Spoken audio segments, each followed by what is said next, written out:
Welcome back to Grind Fantasy 4, the search for more plot holes.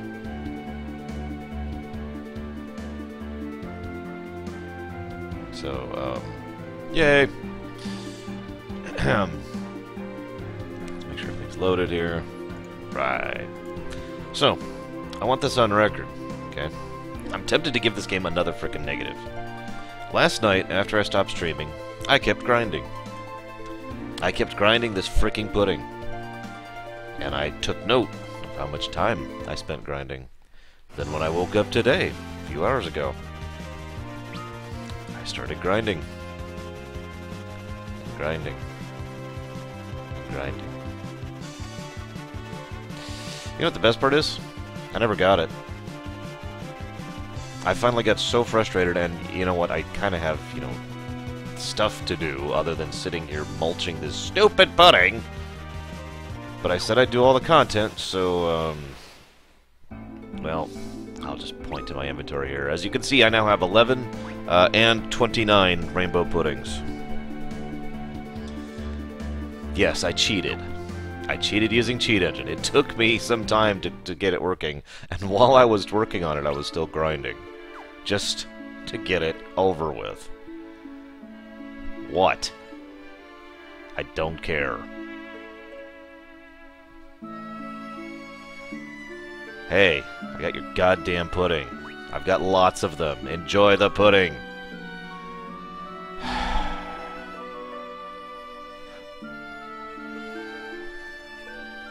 Oh my god.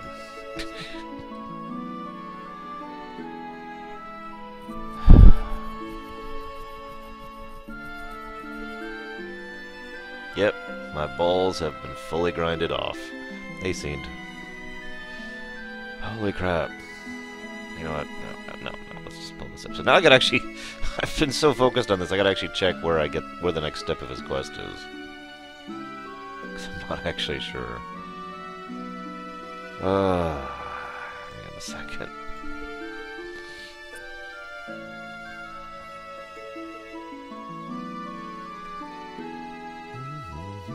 Okay, so we just got Pudding Way, which is that one. Finally. Hey, Samurai. Okay, I haven't even eaten breakfast. I've just been grinding the whole morning. I woke up and I'm like, alright, turn on the computer. Grind. Okay, so... Right, we have defeated Pudding Way.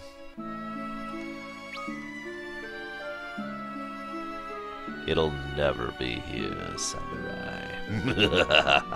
Except it totally will. And I will be streaming the 19th, talking all kinds of spoilery things about it. Lots and lots of spoilers. I will be spoiling everything on the 19th of December. I don't know, the Ferengi managed to do that, Leander.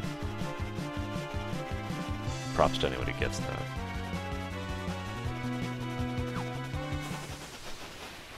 Hey, I got the rainbow pudding legit once upon a time, on the DS. I don't actually remember it being that grindy, but... whatever, you know. As I said, there is no... you know, there's no certainty in a drop rate. I could be grinding this for another 5 hours and not get it. So far, I'm actually preferring the Steam version, in all honesty, seemed. This is, in my opinion, the best version of this game so far. We haven't finished the game yet, so we'll see. You know what would make this absolutely, like, heads and shoulders above all of the other versions of FF4? If they uncapped the New Game Plus, and you could just, you don't have to New Game, you're not limited to 3 New Game Pluses. You can do it as many times as you want. That would be awesome. Okay, so to the pub, which I think is over here. They have it in Enterprise, okay. Sorry.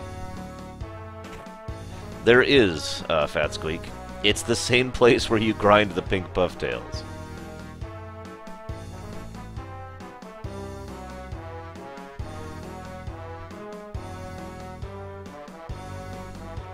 That would be pretty damn stupid as well, Javin.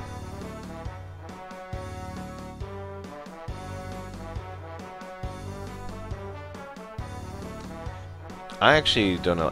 You can't New Game Plus it again, Kay. your save is basically locked. You go, alright, I want a New Game Plus, and it says, nope.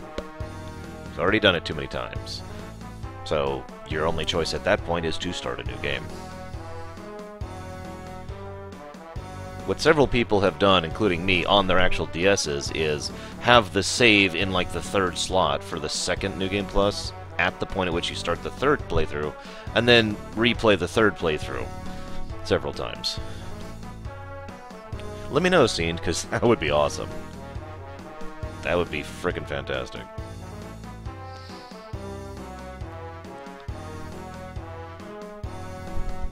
Moping Way, the apathetic.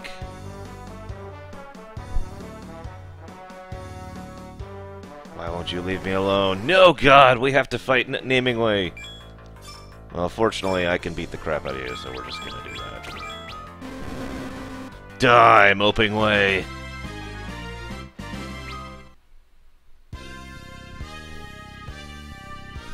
You can't win a match if you give up midway through.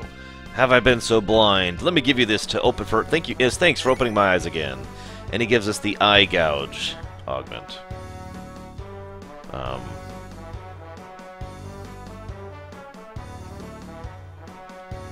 Yeah. Oh, so you never played Chrono Trigger before FF10 too? Okay.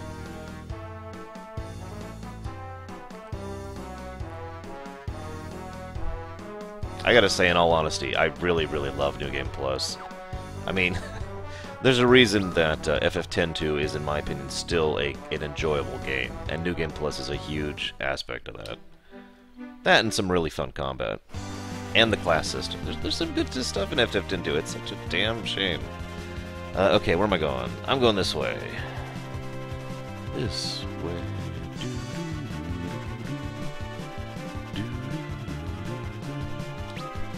Aha, Psychotic! I knew it! You're secretly evil. Oh, that's okay. We can forgive that. You've yet to play Chrono Trigger? Damn it, man. I still have those rainbow puddings. Man, let's get a save in with the rainbow puddings. Actually, let's get a save down here, just in case. Okay, now let's close Cheat Engine. Okay, Cheat Engine is closed. We're hopefully no longer editing the RAM. Okay, we're good. Hey, Prog.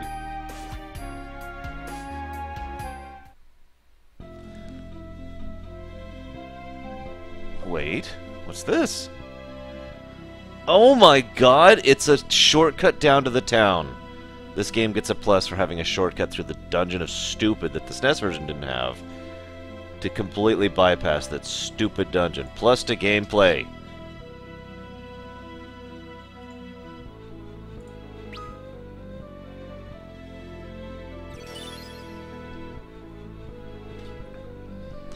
Maybe... seriously, that's awesome. Okay, I would just have to find Naming Way. Or Naming Way? Did I just say that? Naming Way.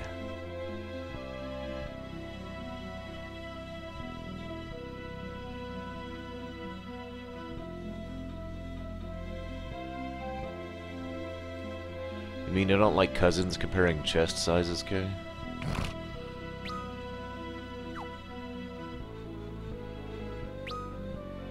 Okay, nothing here. You don't know true challenge until you've done the mop-only run of Chrono Trigger. That reminds me, where do you get the mop? Let me look that up really quick.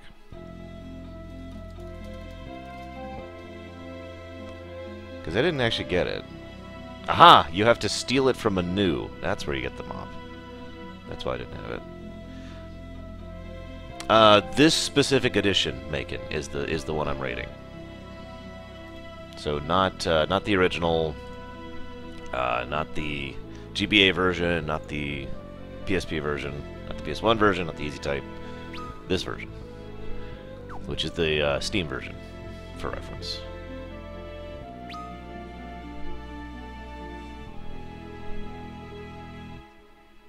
Probably Leander. Leviathan's like, no, they can make it back down, and she's like, you know, So, Moping Way is really happy now, because he finally broke off his relationship with that unfaithful pudding lover. I'm so happy I spent 2 hours and 24 minutes of my life burnt away, not counting the time I spent on camera, wasting away to get you your frickin' pudding, and then gave up and then cheated reality in order to get it for you.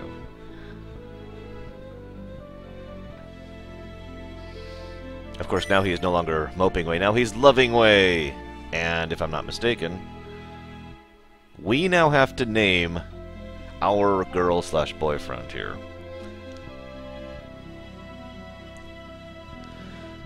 So would anyone like to put forth any thoughts for who we should put in here? Oh yeah, this is on the PC, so I can actually type colon Pax. There we go. That's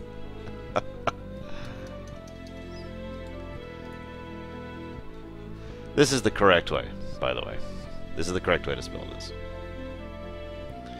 If you don't get it, as a result of this, you actually end up getting a augment called whatever name you put, love. So if you do it this way, you get a spell called Neryu's Love. Absolutely, Chemic. Honestly, I'm kind of thinking about doing that today. I just wanted to finish FF4 first.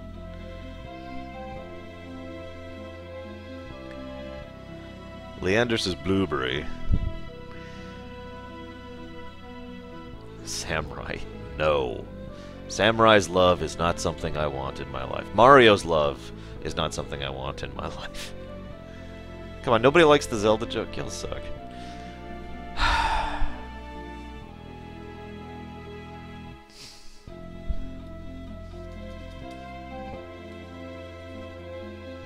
Five character limit, by the way. Emoticons are not allowed. Oh yeah? Ha ha! Watch me! I wasn't. Oh, I'm sorry. I spelled it wrong. Nehru. There. Okay. Screw it. We're gonna do Nehru. Screw you.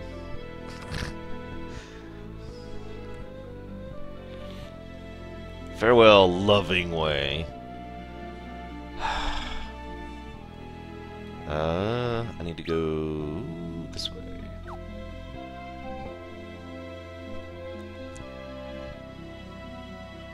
Yeah, so I'm not fully dyslexic, but I have occasional problems with names. Gestalt is a good example of that. I've been calling him that for years and years and years. His name is actually Gestalt.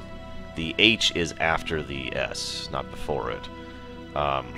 And so, again, it's that pseudo-dyslexia thing. It's the same thing with Naryu, which is actually Nehru, or Nairu, or I actually have no idea how to pronounce that.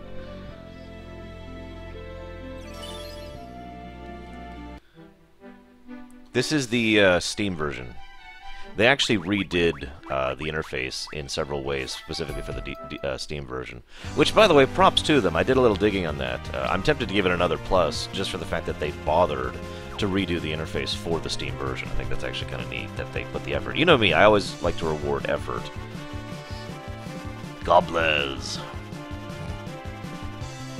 Ridley. But no, seriously, it's not actually dyslexia. It's just occasionally my mind gets them switched, and you guys know how bad I am for memory when it comes to names in general. So once a name is kind of stuck in my head, it tends to not leave, you know. So you ready for some more grind? By the way. Oh, there he is. He's getting married! That's right, Loving Way is getting married to some random NPC that's standing behind him. He is now Wedding Way, the groom-to-be.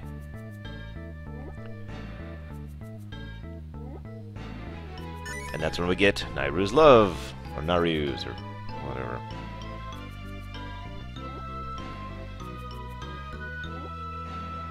He's a rabbit. Oh, whatever.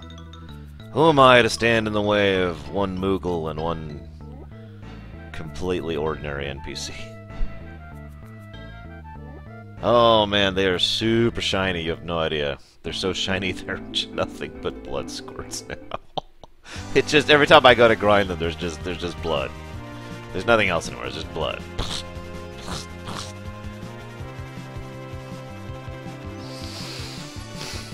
You know what I want to know? Where the hell is Namingway's airship?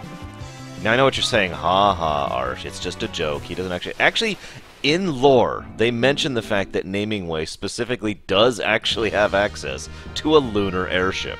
And he has used it, and he used it specifically to get down to Earth and hang out. And that's kind of relevant because we're about to go meet him on the moon with his wife. Well, it was 100,000 gil, you know, to see some dancing girls and to get the gil farmer, which is the real benefit there. You know what? I know this sounds weird, Mega Mike, but at this point I applaud every single Square game that comes out on Steam for two big reasons. Number one, it makes it more likely more Steam games will come out, or more games will come out on Steam. And number two, it broadens the audience. I mean, how many times have I recommended people play FF6 on the GBA, and their response is, well, I can't find a copy, or it's stupidly expensive, you know? How many times have I pointed out, you know, the Final Fantasy IV DS version is the definitive copy, and people are like, well, it's hard to get a hold of, you know, blah, blah, blah. Steam is super accessible. So, props to them. I might even buy, like, 13.3 to play on the stream on Steam, just to support it. Also, I've never played 13.3. I know the story, like, all of it. But, yeah. What are you doing up here? I like his response. What are you doing up here? I wonder what his wife said to the sentence, hey honey, let's go to the moon. No, seriously. If you find the source scene, good. It's probably the iOS version, which... whatever, you know. But at least it's something. He is now Hummingway, Lorerunner.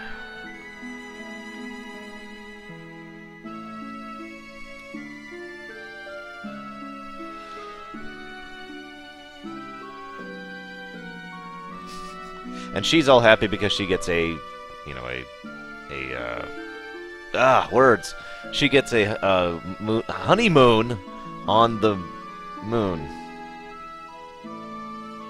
Anyways, yeah, we're kind of poor right now, actually. We should probably buy at least some sirens.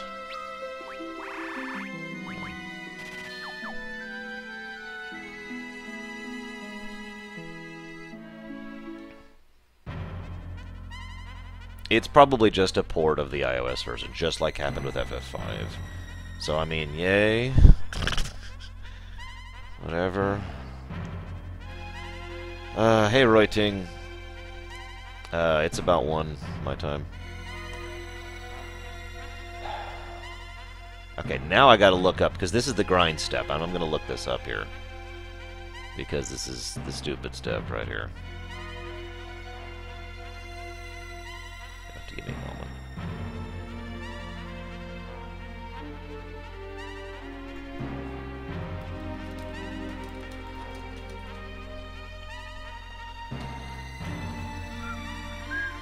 Now, when I played this the first time on the DS version, I got stupid lucky. And I found going my way in the second location he was in.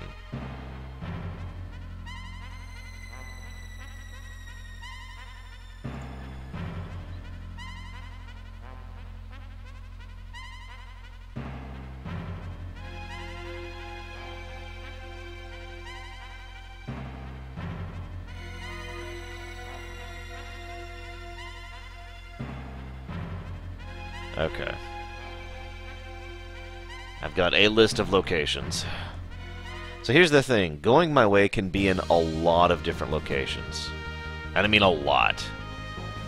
A lot of them are really irritating to reach, including in the frickin' Bahamut dungeon. Some of them aren't nearly that bad. One of them is literally at the summit of Mount Hobbs, for God's sakes. But basically, he's set there now. Wherever he is where he is. And he won't actually move, like, at all. He's just set. And I need to go find out where he is. Locations include every single chocobo forest in the entire game. And, the Underground Lake, Mount Hobbs, Troya, the Sylph Cave, Lair of the Father, as already mentioned.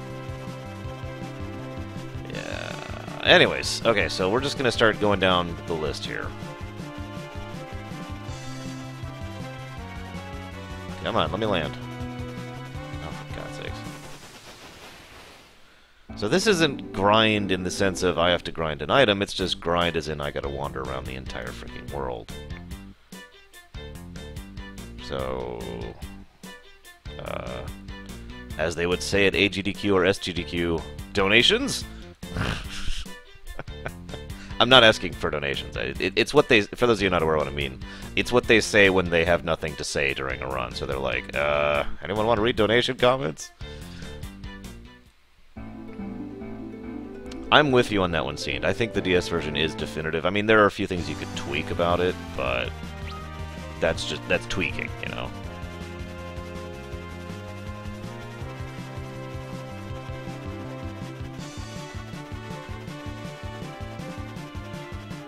Hey, Enigma. Welcome to Going My Way. But yeah, seriously, I got so stupid lucky when I was playing this on the DS, and it was just, hey, there he is, and I didn't have to go through the mess in order to find him. Oh, I still think the DS version of Chrono Trigger should be on Steam. Absolutely. I just don't think it needs another remake. You know what I mean? I think it is sufficiently remade. I think it is aged beautifully. I think the DS version is amazing. I just did a review of that game, you know. It was still awesome. In case you're wondering, I'm absolutely combing every single section of the area because in some of these locations, he likes to basically hide. So, because he's a dick. Okay, ordeals. Save the Chocobo? Alright, we'll put that towards saving the Chocobo.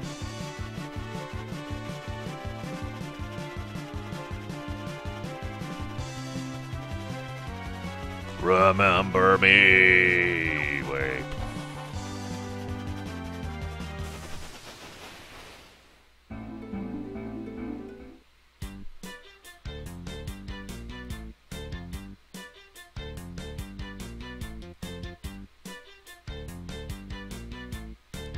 So does that particular version, Leander, run around with his arms flailing, giving orders at the top of his lungs? I'm sorry, I know the General Caraway meme didn't really take off like the Remember Me one did, but every time I picture that scene, I laugh. Every single time. It's like, I am a general in the Galbadian army. Now, what we need to do is run over here, and then you need to go down this street, and the whole... You can't see what I'm doing, obviously, but he was just flailing his arms the entire time. Troya. Nice, Enigma. I have Star Wars on the brain, too. I've been playing Final Fantasy IV. Props to anyone who gets that joke.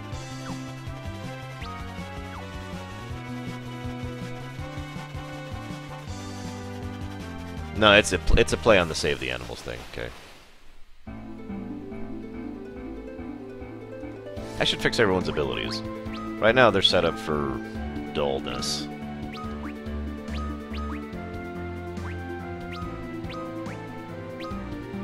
There we go. Everyone's set to auto attack. Perfect.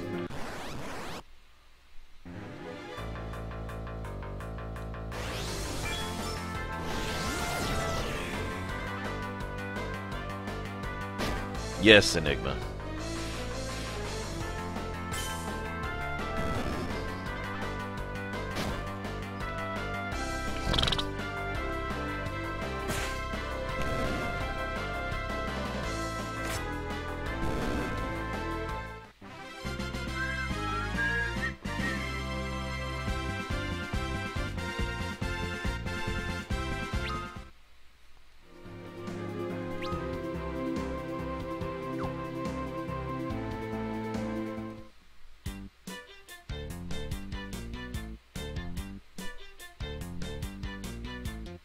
There. Oh, right.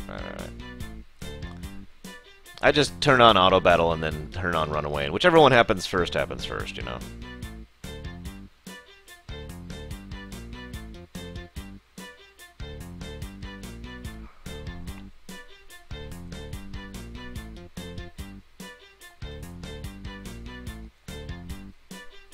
This is not going my way, but I need to at least do this one.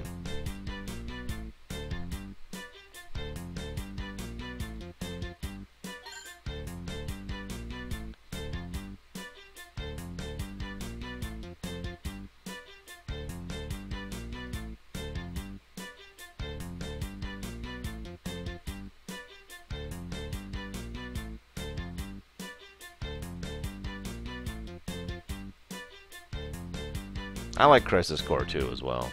And by the way, I own Type 0 on Steam and do intend to do a playthrough, a blind playthrough basically, at some point in the future. No ETA on that though, since I'm kind of thinking about starting the StarCraft lore run in about 2 or 3 weeks here at this point.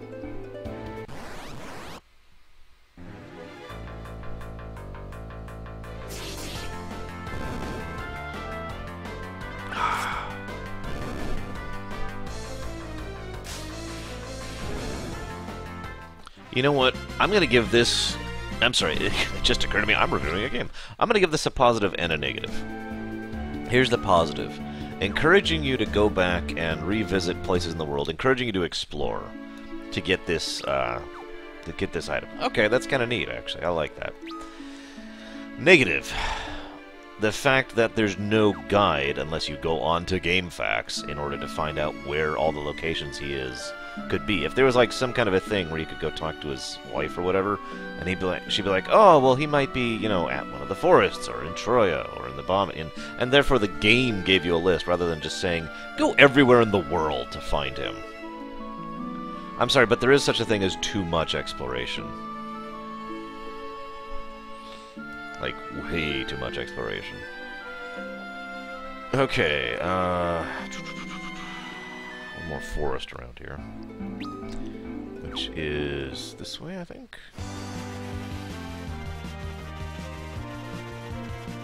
Which one, Mega Mike? Ah, there it is.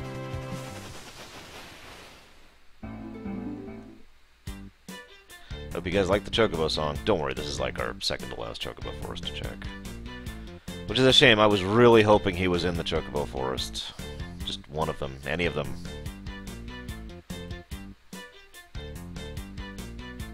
It looks like we're not going to be that fortunate. If I recall correctly, Enigma. Yeah, it doesn't look like he's here. Okay. Well, crud.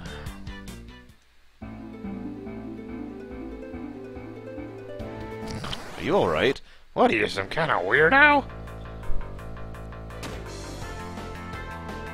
Yeah, no kidding, Leander. Attention, I am currently in this location. You know what, I would also be okay from a design perspective if they gave you like a clue.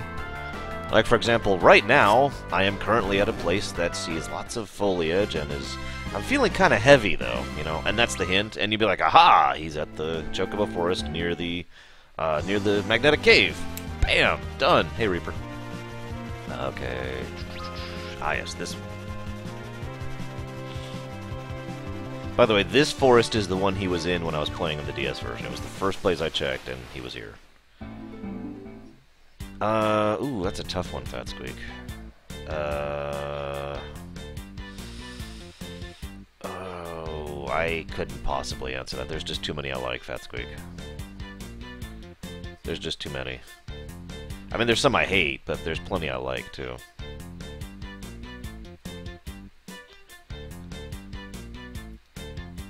Alright, he's not in any of the Chocobo Forests. Well, that sucks.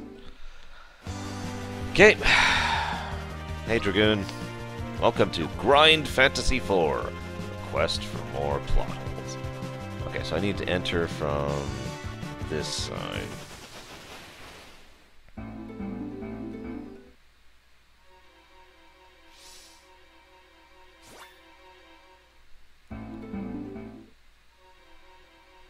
Okay. He can be somewhere in here. I don't know where at all.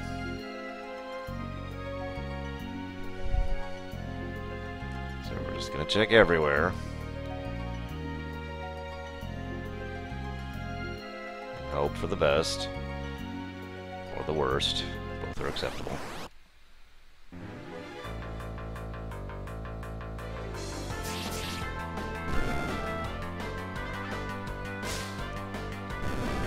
You will never make peace with all the Sea-Taurs, Dragoon. Just saying. Remember, Sea-Taur is a classification, not an organization.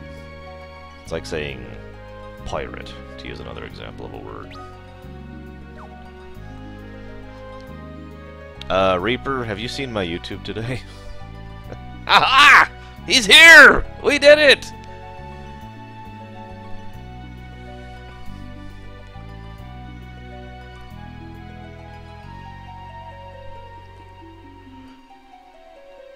He is now going my way.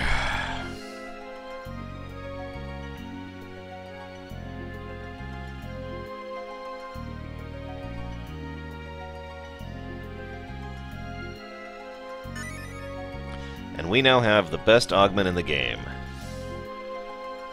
The No Encounters augment, which we're going to use on Cecil immediately.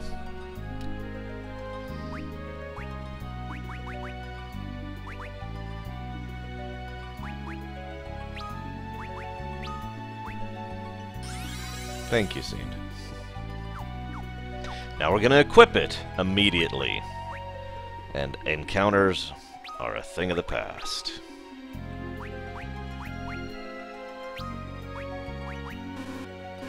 Oh, there. You'll notice he can no longer attack, by the way. Okay. No encounters. Yes, this is the reward for this. No encounters. Now, normally, hell, well, even in the DS version, I wouldn't have bothered with this, except for the fact that augments carry forward. In other words, in New Game Plus, you actually can go through the game with no encounters. Now, that's actually kind of incredibly dangerous to do. But it is nice to at least have it as an option.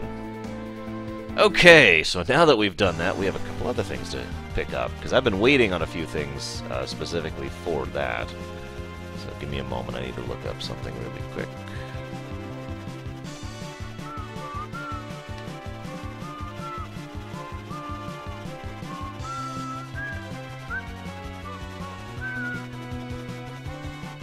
Okay. Okay, so we did Kaipo. We haven't done Mount Ordeals. And we need Mount Ordeals anyways for that. So we need Mount Ordeals for two reasons. Probably not broke. I may someday, but not for the stream, no. You know, I bet that's a thing, Enigma. I don't know how that's mathematically possible. Favorite overworld theme of all time? I'm gonna go with FF6's standard, but that being said, I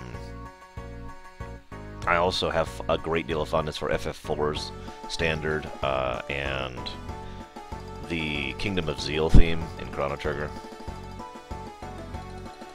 No, you do not, Kay. It was basically dummied out. Or at least I should say we are pretty sure it was dummied out, because there's been rumors and interviews and some data that you could data mine that there was supposed to be a quest to save Palom and Borum, and it never came out.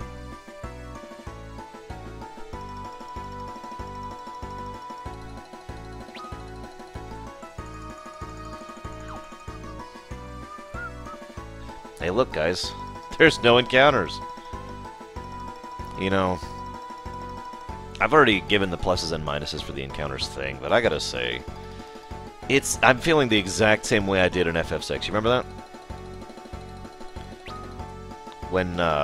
When we got the Moogle Charm, and I commented on how it feels like such a relief to have the Moogle Charm and not have to worry about encounters. It's the same exact feeling I'm having right now. I no longer have to bother with random encounters. And honestly, the more I think about it, the more I think that, from a design perspective, I just really don't like random encounters. Maybe I'm just tired of them. Maybe I've just been playing RPGs since the 80s. I don't know, but, ugh. It is so awesome not having to deal with them. So there's the augment.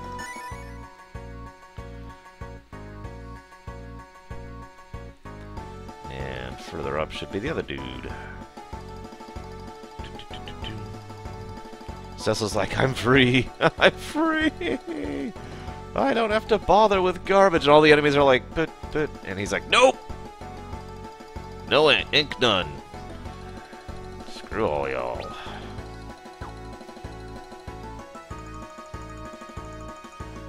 Yeah, this is why I didn't bother to do this side quest until I had all the Enknon, because some of these guys are just in the middle of nowhere, on top of these mountains, or in these dungeons, or whatever.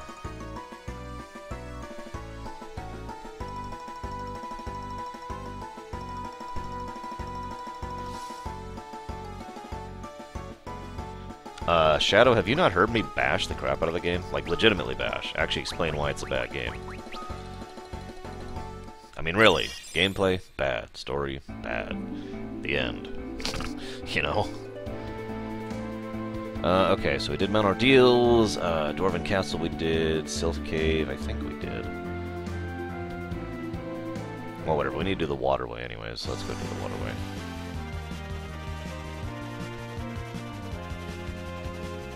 See you around, Royding. Yeah, let's go to the waterway.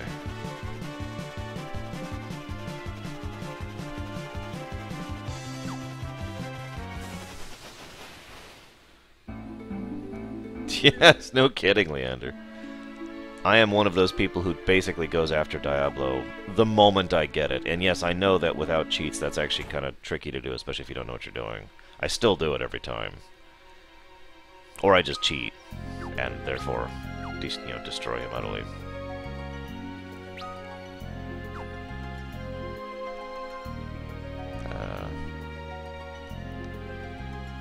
Well, kind of Dragoon. It also tried to do something. The only two positives I could say for After Years are it tried to do something with Cain, and it tried to do something with Golbez. Everything else is just bleh. Cecil and Rosa's son is a brat. The gameplay is really badly designed and incredibly grindy. And you think this is grindy? You have no idea. Imagine this game, except it's about 1/10 the duration, but still as grindy. And that's pretty much After Years. The difficulty curve is just wrong. Yeah, me too, Kay. Oh, here's this lamp. It might be useful. Okay, thanks. What is he doing?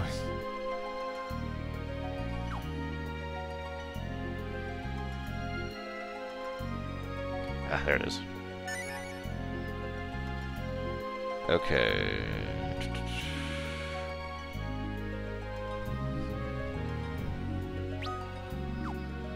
Hey, it's our first bot of the morning. Yeah, Bravely Default is... Okay, some people have heard me say many, many times that Bravely Default is the awesome when it comes to gameplay. Let me explain what I mean. In Bravely Default, you determine how many encounters you get. You could crank it all the way down to literally no encounters. It's just an option. From the beginning of the game, you could just crank it down to no encounters. Or, you could crank it all the way up if you're trying to grind or if you want to get some levels or whatever. You could change, you could prevent yourself from gaining job points or experience points. And honestly, I actually don't remember all the options. There's like 5 or 6 options in Bravely Default that are all basically amazing, and they're built in. It's not like you get an item. You don't get the Moogle charm. You don't get the safe travel after grinding your balls off. Because my balls are gone now because of getting the safe travel augment. No, it's just an option. You just go into the menu and say, you know what? No encounters. And it's awesome. Okay, so I did Sylph Cave, I think. Did I do the Sylph Cave? Hang on.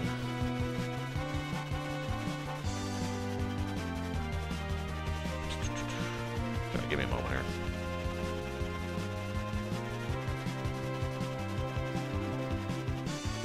Okay, so apparently that guy who warps us to the bottom is actually Steam version exclusive.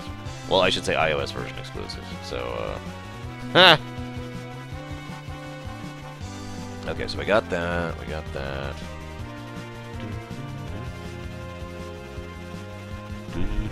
Yeah, we don't need to go get that. I mean, we could. Yeah, sure, why not? We'll go do that. That's up here.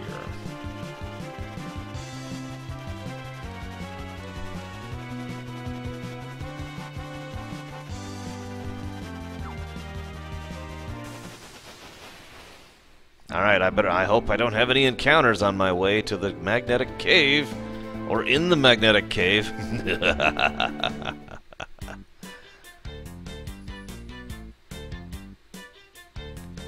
Ah, this is such a relief.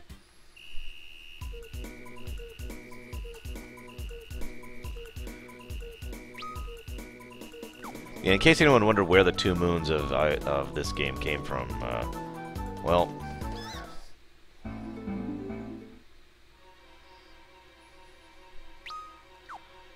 I wonder how far in they expect me to go for this one.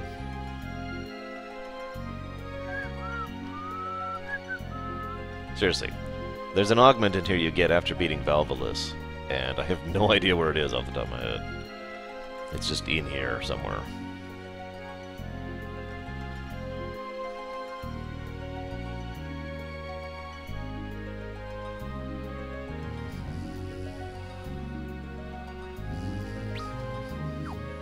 It's obviously not in the first floor. God, all the way at the end. That would be horrible, wouldn't it? It's okay. I have ink none.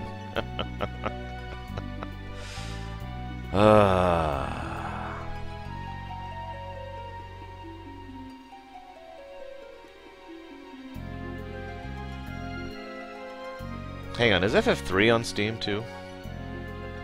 If so, how did they deal with the Onion Gear side quest? Because I hear you guys referencing it, and I mean, I actually got the Onion Gear with PAX. It took a while, but yeah.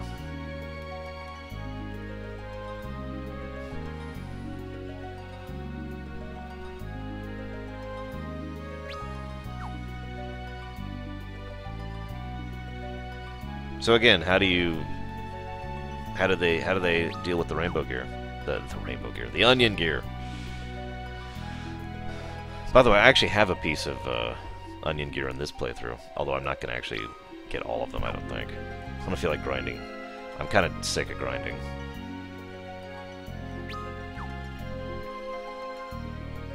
So it's just a new quest, kind of like the Eidolon thing? Okay, that's kind of neat. God, it probably is all the way at the end, isn't it?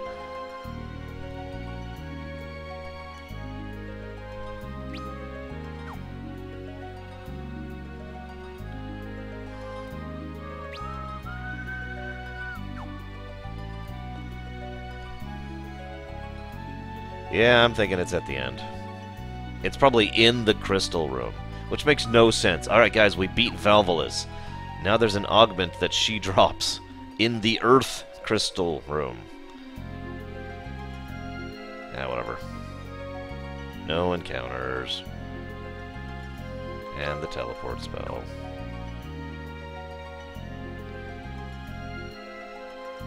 I gotta be honest though, if I didn't know this would here, this would never occur to me to go all the way through this entire freaking dungeon that I hate just to get this augment. Yeah, it's probably in the crystal room. I'm not even gonna check the side area. There it is! Yep. Jeez Louise. Literally all the way in here. Ah, right, can't teleport out of the crystal room.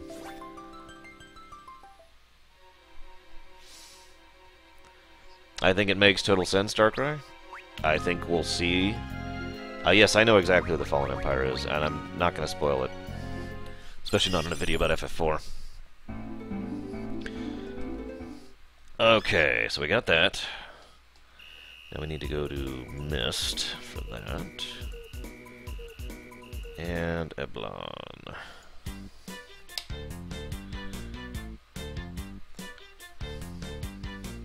You know, I know, Samurai. It's almost like they just hate good things.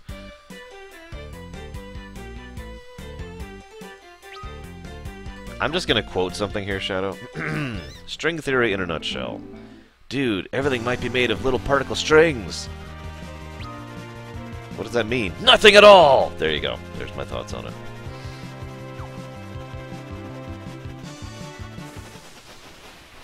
I remember coming back to this village the first time in the SNES version and being surprised at how many people were alive here. Like, I was like, wait, what? This village was bombed, literally.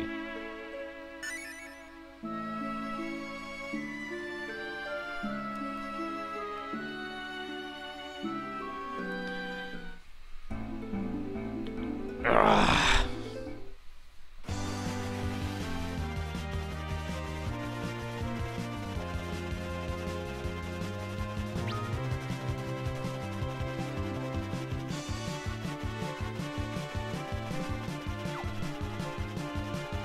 Ah, crap.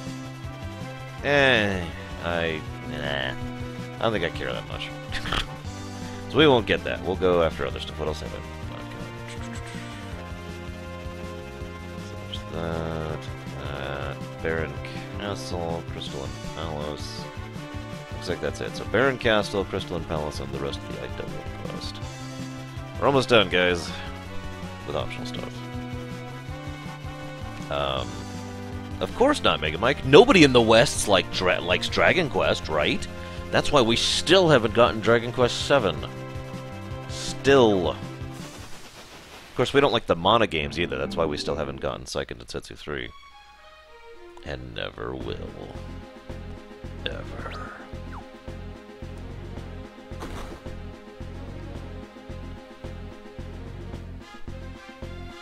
Actually, where is this guy?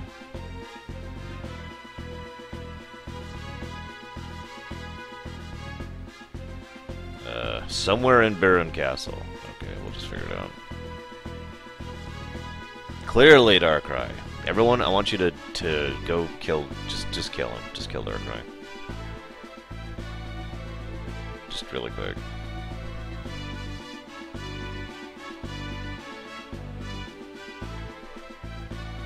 Never again will a fiend befoul this throne. No, Cecil will be there instead. And then his son, who is an idiot. Dragon Quest is an awesome series of games. Seriously. They're kind of niche because they're a particular brand of JRPG. Not just in gameplay, but in their storytelling style. They're very particular. That being said, they're awesome. Alright, I rescind the death order on Darkrai.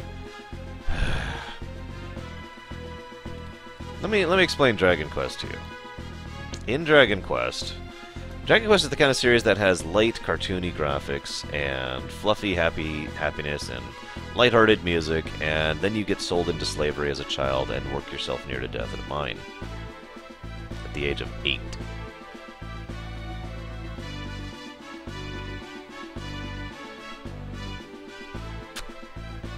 That's one example, by the way, and not the worst example.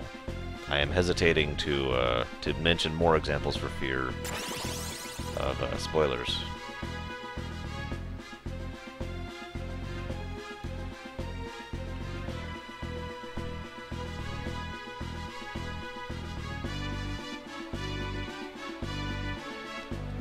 Was he 6? My bad. He's damned young. Yeah, FF5 is very Dragon Quest-y. Yes, you do, Shadow. After watching your dad die right in front of you, of course.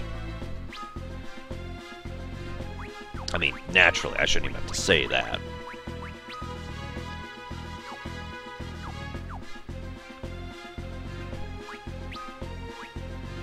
Some people have often said that the Earthbound series gets a lot of its inspiration from the Dragon Quest, and that's actually totally true. But if you like that style of, you know, lighthearted, happy, also incredibly horrifying, creepy, and dark storytelling, that's pretty much Dragon Quest in a nutshell. They specifically go, like, it's a deliberate thing. It's a deliberate style. It is humorous and tragic, but in the same step. And it's hard to explain. I've talked about this before. I actually call it the Dragon Quest effect. And I don't even know how to explain it other than just saying what that is. There is some really horrifying stuff that happens in this light, silly, cartoony game, you know? Yeah, Undertale in many ways is a Dragon Quest successor. I actually agree with that statement. Dragon Quest VIII is awesome. Dragon Quest VIII is one of the 2 games in the series I recommend people start with. The other one being 4 on the DS, by the way. Basically, I recommend you start with 4 on the DS and do 4, 5, 6, and then, you know, 9 if you can get it, and 8 in no particular order.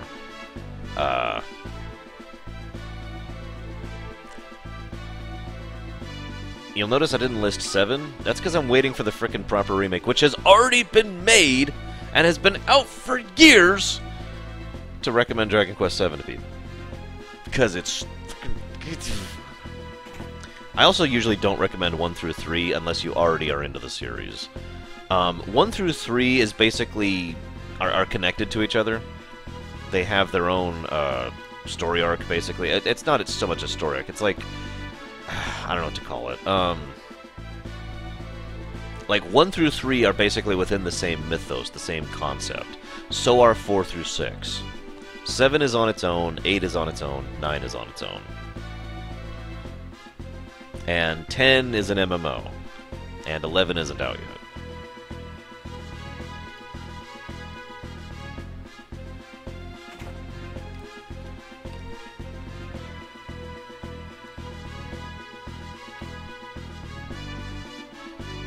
Yep, but not in English, Mega Mike, 'cause screw you!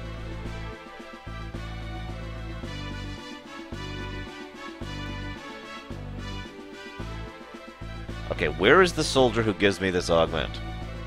I'm going to stab everyone in the world until I get this augment. Oh, there he is, of course! I should have known.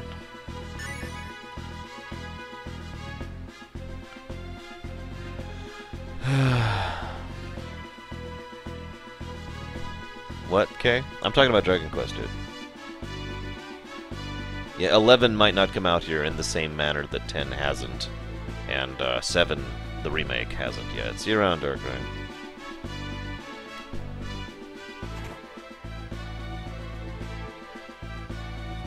Really looks alike. Interesting. I mean, hey, if you prefer 5 over 4, that's totally cool. 5 does have superior gameplay and a lot of interesting stuff in it. But, yeah. 4 lives and breathes character development.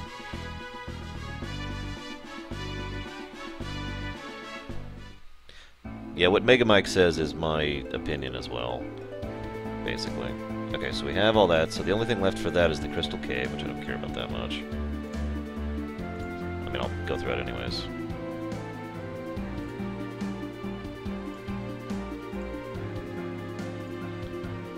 Okay, so we've... Did I get to the...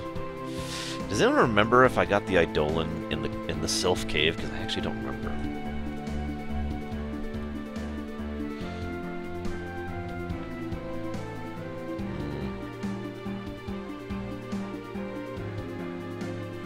Oh well. Let's go ahead and do one of the last optional things we have to do. Bahamut. We're like level 70 right now, so I'm hoping we can take on Bahamut. We might actually have some issues with him. We'll see.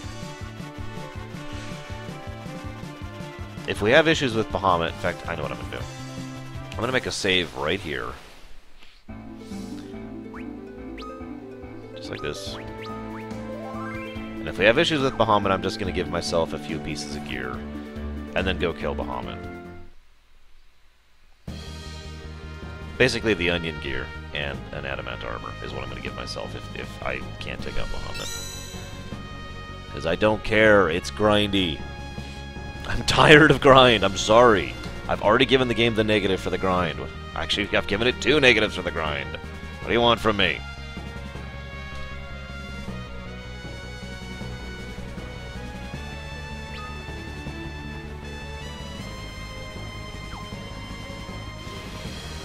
Alright, here we go, guys. This is it. The hardest dungeon in the game. That's not actually real. Wrong metal one. Onion gear, Shadow. So, check it out. It's the Lair of the Father, with no encounters. Ah, screw this place.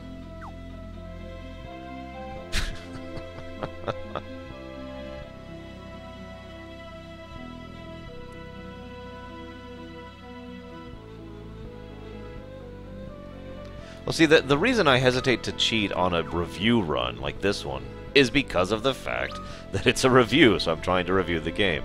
If I get to the point where I feel I have been driven to cheating, that's pretty much an automatic negative. But, as I've said, I've already given the negatives, plural, for the sheer amount of grind and unlocking content behind grind. So, shrug. And the only things I am tempted to cheat on are again, grind. Grinding out tails, and that's actually it. Because I could level levels pretty easily at this point. Levels are a joke in this game. They take a little bit of time. Oh, crap! That's right, these are scripted encounters. Okay, hang on.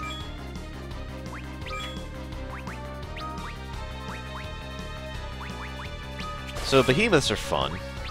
They counter physical attacks with physical attacks, and they counter magic attacks with screw you in the face. I'm not quite kidding, that's pretty much what they do. They're just here to kill you.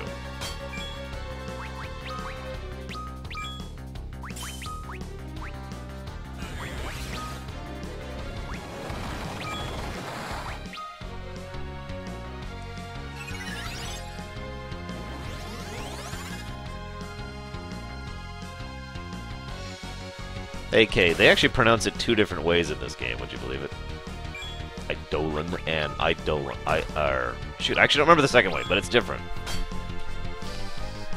But yeah, seriously, these things counterattack literally everything you do. It's fantastic. And by fantastic, I mean... Wah!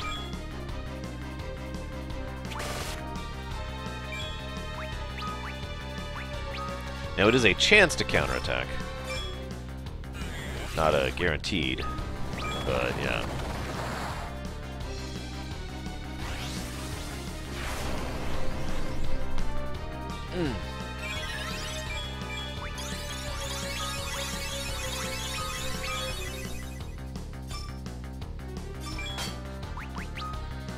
So what you see me doing there is kind of cheating. Basically what I'm doing is... Oh, Edge is dead, by the way, guys.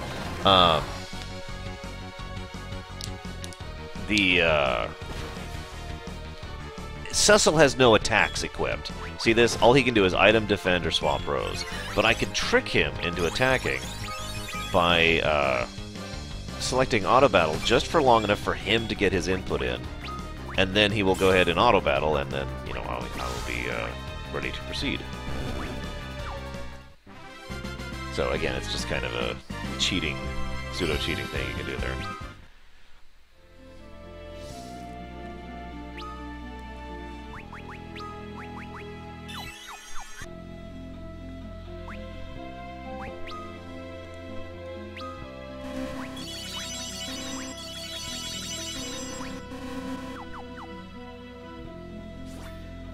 Wait, Edge is supposed to be a ninja? Who knew? Sorry. I hate Edge. You know what? That one gentleman who said that FF4 has no character development was just talking about Edge, clearly.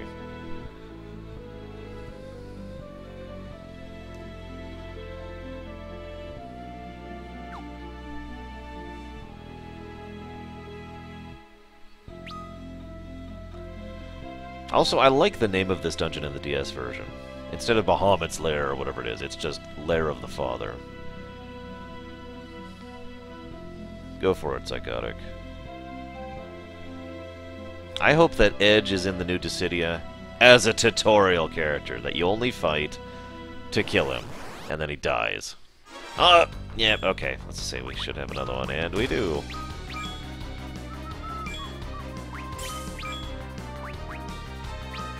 Alright. Yeah, we'll go and do that. If I can find my spells, they're there.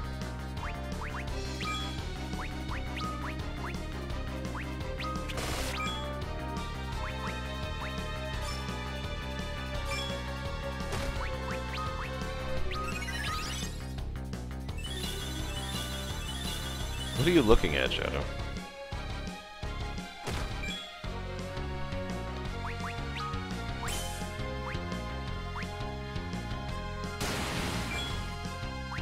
Ah! Interrupting my input.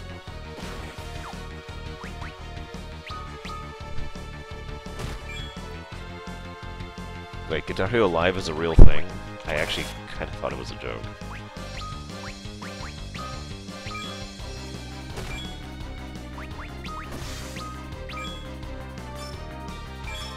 Damn it. Wasn't quick enough. There we go. Oh, gotcha. Dragon Quest.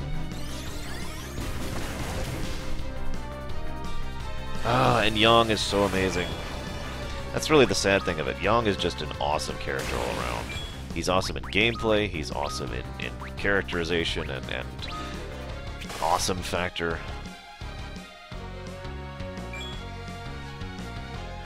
And Edge is dead.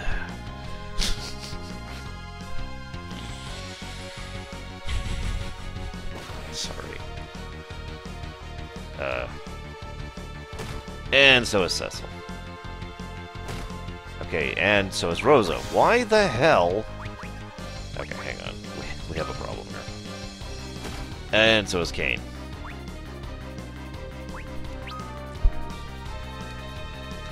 So what do you like about him, Kay? What is awesome about Edge? And if you say his ability to throw, I'm gonna laugh.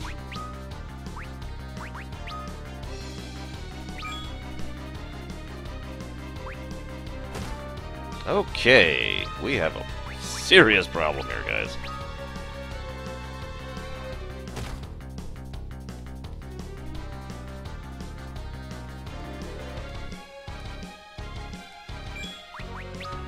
We're basically gambling at this point. No, no. Okay, whatever. Welcome to the Steam version, where we can continue. Ah. Okay, put us back here. So I gotta re-explore a little bit here. I'm not trying to sound negative, Kay, but I'm honestly curious, because I don't have anything that I like about Edge personally, and I feel like his lack of character development is a huge, bad thing, but I'm curious what you like about him. I'm pretty sure I gave Brace to Fusaya, so I could get all these things. Yeah, by the way, if you're missing it, Bahamut's lair, aka the lair of the father, does not have save points. So if you get to Bahamut, not on easy mode, and you die to him, which you will, unless you're really prepared for that fight, you get to go back to the beginning of the dungeon and start it over again. So, hi, Bregwin. Honestly, I've got nothing to optimize. I just had bad luck on the behemoth fight. Everything lined up in a bad way. Oh, hey, Edge is dead. I forgot to heal, apparently, after the last behemoth fight. We'll leave him dead for the moment. He's really not useful right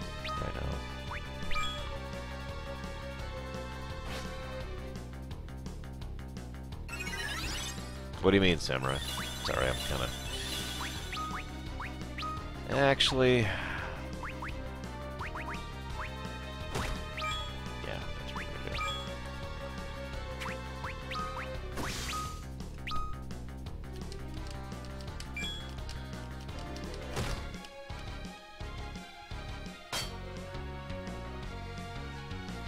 Ah, gotcha, Kay. I see where our disagreement has arisen. And it all makes sense now. See, for me, I don't think he has any heart of gold underneath him. I think he's just a brat at the end. But, again, that is just me. Yeah, let's go. Ah, gotcha, Samurai. We'll see how the Bahamut fight is in this version, because I know exactly what it's like in this NES version. Like, literally know exactly how that fight goes, and yeah, we'll see.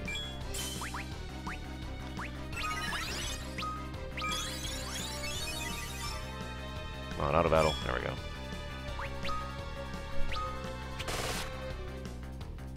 Last character syndrome. I was actually talking about that to a friend of mine just last night. It's like, I mean, he's kind of tacked on. He shows up at the end of the game and it's like, well, I'm here! And then he's gone. Words. Let's go ahead and...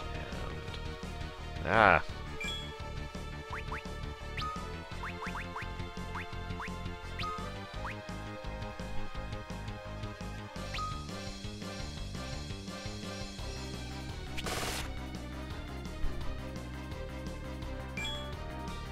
I stand by my statement. Making Edge a traitor, someone who has always been working with the forces of Zemus, I think that would have actually added a lot to his character.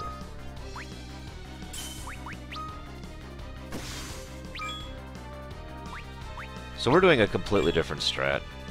Basically, he hits pretty hard, but that's really easy to deal with compared to Maelstrom. So all we're doing is we're not casting anything on him at all, and we're just enduring his physical hits.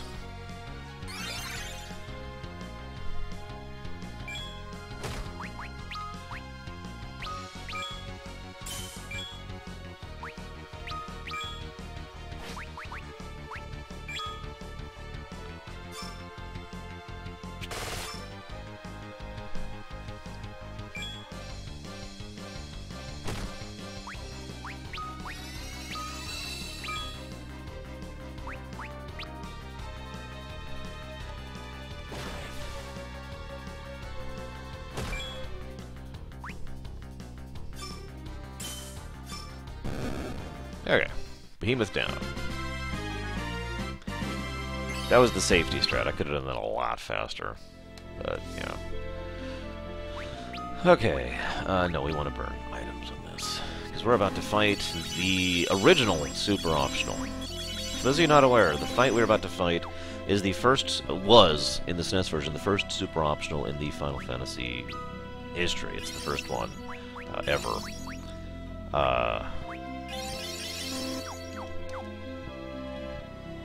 That is correct, Enigma. You can do that in the GBA version and the PSP version, which are effectively the same version, just some graphical differences between the two.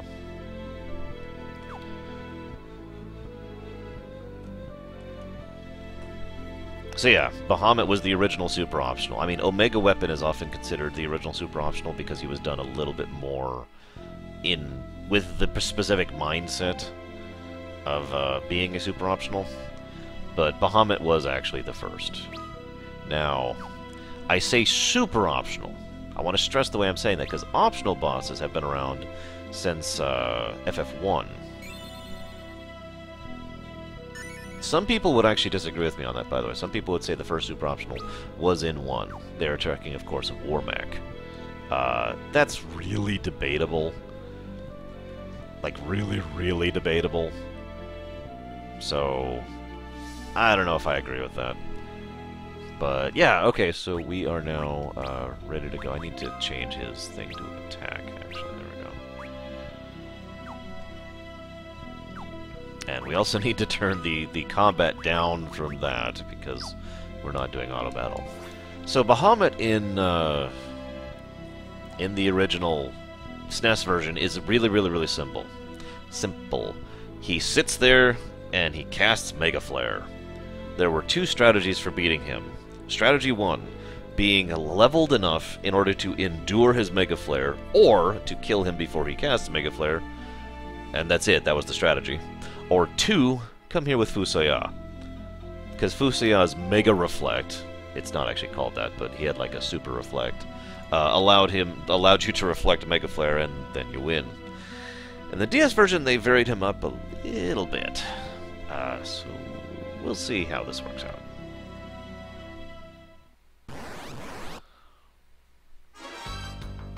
Also, he looks pretty cool in the DS version, I think. Then again, the FF4 sprite for Bahamut is actually one of my favorite sprites for Bahamut across the franchise.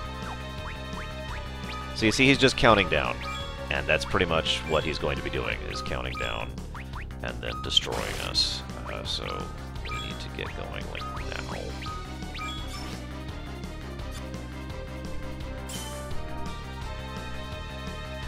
Bahamut! Sorry, I had to say it at least once, just for K's sake.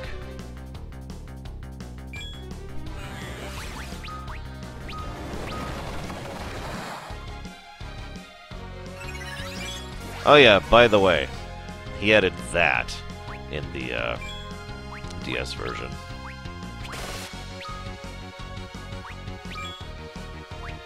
It's okay, we have a way around that. I just wanted to get that first flare off.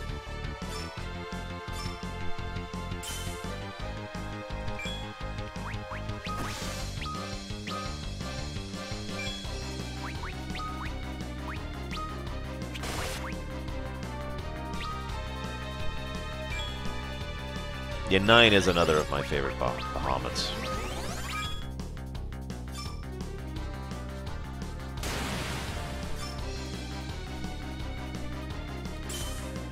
My least favorite Bahamut is probably 10s, in all honesty. But then again, I've never liked the lots and lots of things. You know, the busy design. I've never enjoyed busy design.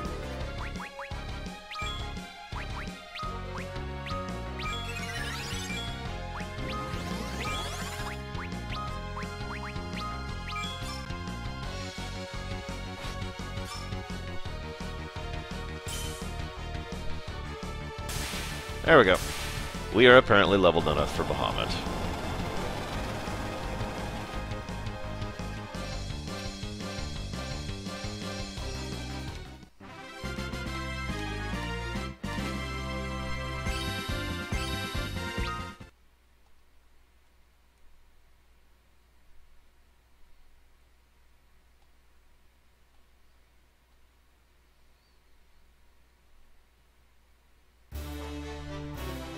Yay!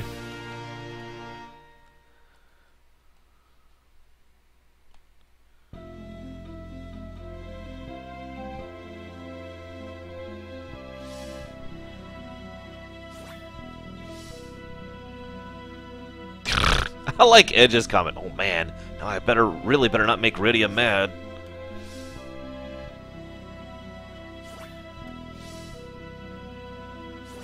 Your gift will not be used lightly, except in the SNES version, where it's basically my default attack. Bahamut, Bahamut, Bahamut, Bahamut, Bahamut.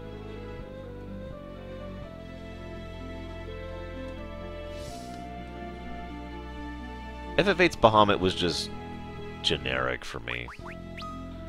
Alright, let's set everyone up with some actual stuff here, shall we? Haste. Leave you on attack, leave you on attack, leave you on attack. And pray.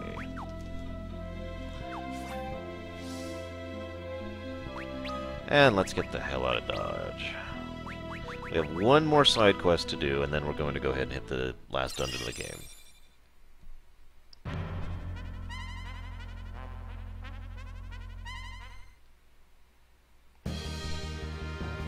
Yeah, like I said, Bahamut is basically, yeah, Baham, excuse me, was my basically my default go-to for FF4 on the SNES. I agree, by the way, Kay. All I have to say is Ultima's sound effect in FF7 was actually really good. It's one of the reasons I like Ultima in FF7, even though I'm like the only person I know who does.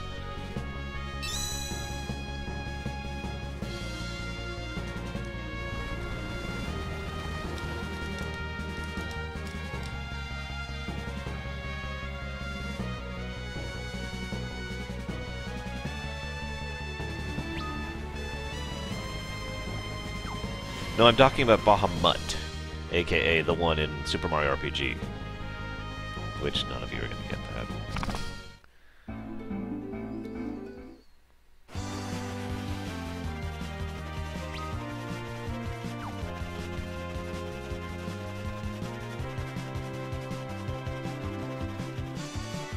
I think I agree. I really hate to keep taking away positives from this game, but the lack of save point in a super optional dungeon, yeah, that's a negative.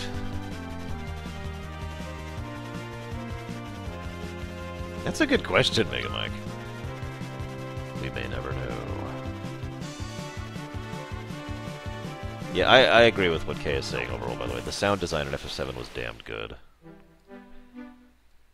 I feel like it's one of the reasons FF7 has such a, for lack of a better term, cool factor for me.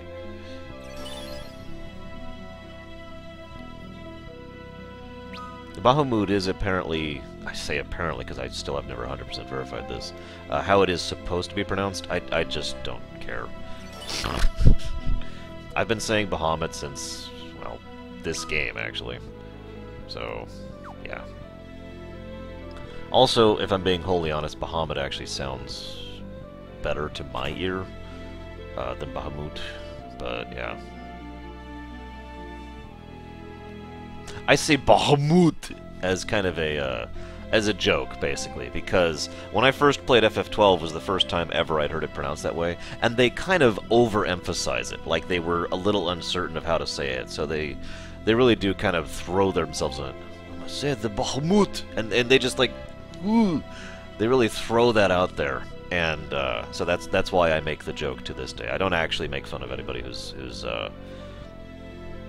pronouncing it as Bahamut. That's not the joke. The joke is the Bahamut!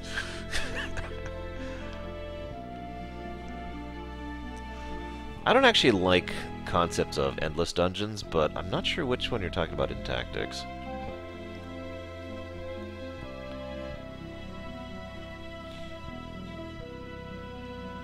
Does Yuna pronounce Bahamut at some point in time? It would have to be in 10 too. Although I honestly don't recall.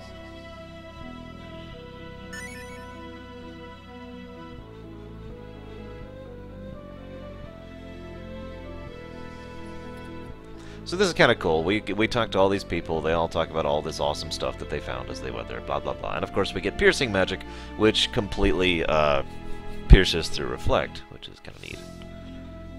I might actually go ahead and give that to Rydia. Let's see. Oh, she says it in Dissidia. Huh. Oh, that's interesting.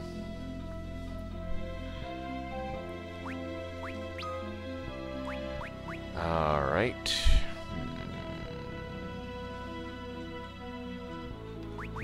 Yeah. Oops, well, we have to give it to her first. Right.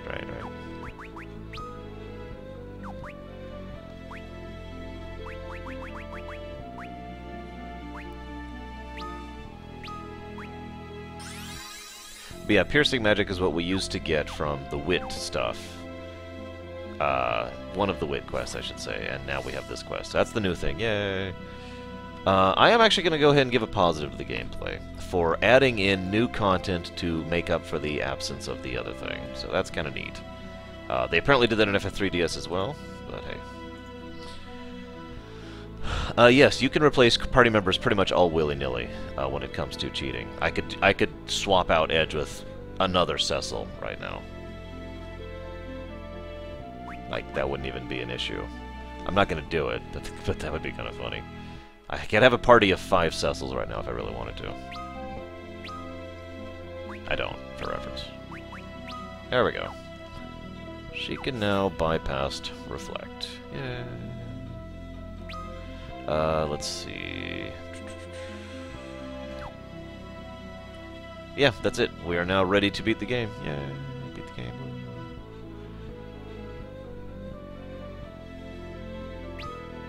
Delita just shows up. Hey! And then Kefka's like... Ah, shoot, I'm on the wrong... Damn it. I'd showcase the 2 Cecils thing, but honestly I don't want to break the game. Maybe, like, after I actually beat the game and finish my final thoughts on the ending and whatnot, I'll go ahead and make a party of 5 Cecils just to point and showcase that I can do that.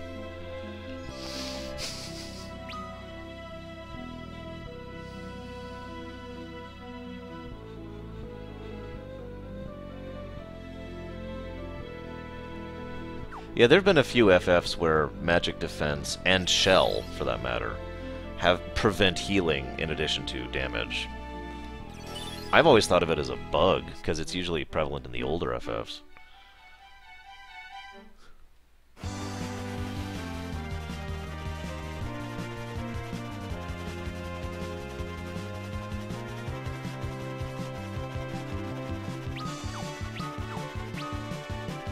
Hey, Lyria. You've missed the grind! And the cheat to avoid grind, and the other grind. Alright, so we have a choice, guys. We can, yeah, I know it does that in FF7, that irritates the snot out of me. We can turn on safe travel and just walk through the last dungeon, or we could level our way through the last dungeon as if this was normal. We have both options. Both of them are valid. Don't they say Voldemort in the movies? I mean, I could be wrong about that. I haven't watched the movies in a while, if I'm honest.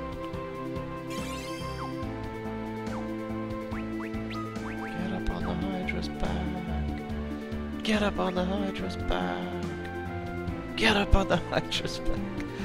Okay, save.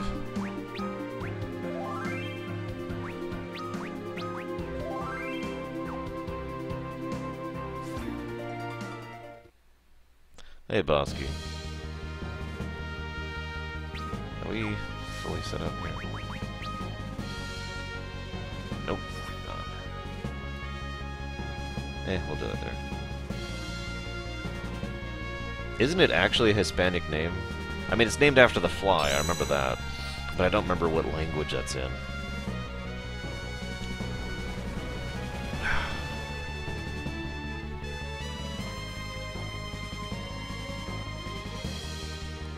Besides, we all know his name was Theodore. Is Theodore? No, I think was is actually more accurate there. I remember in the SNES era, one thing that always irritated me is you can't just land the lunar whale right here. You have to go, every time you want to go in or out of this dungeon, and again, back in the day I used to go in and out of this dungeon a lot to get items and leveling and whatnot. You have to land all the way over here and walk all the way over there. Really, Enigma? Wow.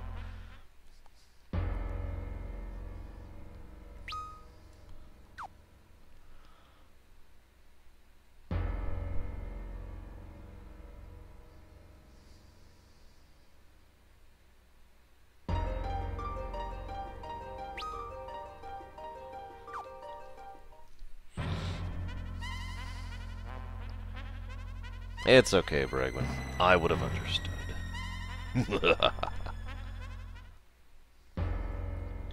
Sadly, we've already given pluses for the overall aesthetic of the moon, because it's pretty awesome.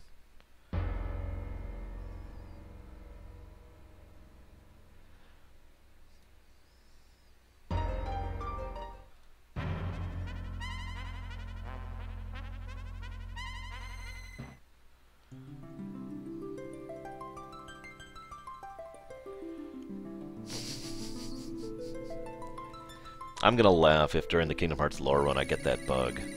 Get up on the Hydra's back. Get up on the Hydra. Get up on the Hydra. Get up on the... Ah! By the way, oh, Samurai's not here, but anybody who likes Kingdom Hearts, you all know I make fun of Finny in the Atlantica section in Kingdom Hearts 2 a lot because it's terrible. And then the second one is just, okay. And the third one's like, okay. I actually kind of like Ursula's song a little bit. And then I remembered that there's the last song, the one that's after the Ursula fight, which is actually worse than Finny Fun. And then I stabbed my ears out. The end.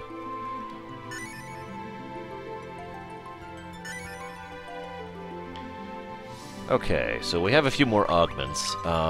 We should probably hand out a few more augments here. I'm thinking Phoenix to Cain? He's got some room for augments. I'm probably going to go ahead and give... Ooh, that's a tough one.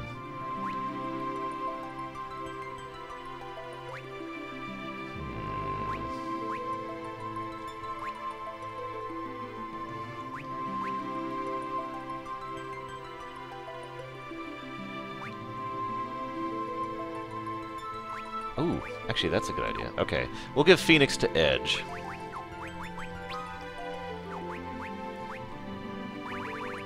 Ah. Let's see. There it is. That way, Edge's deaths will be useful, maybe. Possibly, probably not. In all honesty, it'd be more efficient to put Phoenix on Cecil, but at that point, eh. Oh, don't you dare, Samurai. I'm gonna have to actually pull up the lyrics and everything, and I'm gonna do it. You guys know me, it's just... yeah.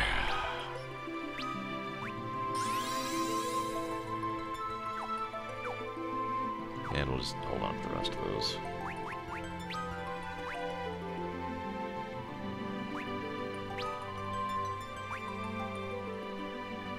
I wish I could replace items. I really don't need items. Yeah, you guys think I'm kidding? Hang on just a second. I'm gonna give you just a taste of this. just a second or two.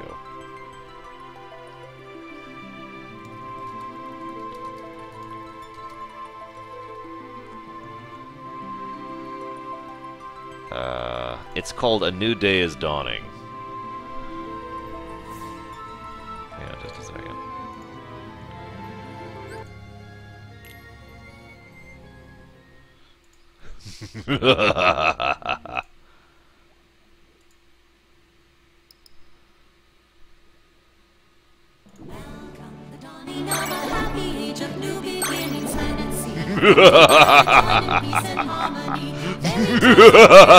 What we're singing now, our dear Princess Ariel truly fell in love with a prince, a human prince who lives so far above.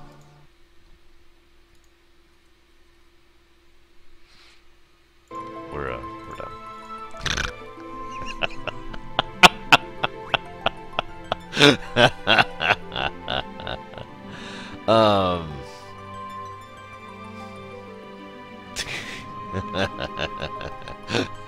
I guess that's true, okay. Whatever.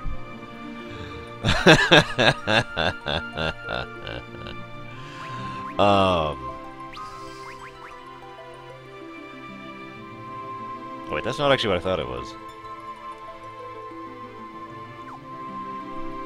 Oh, screw it.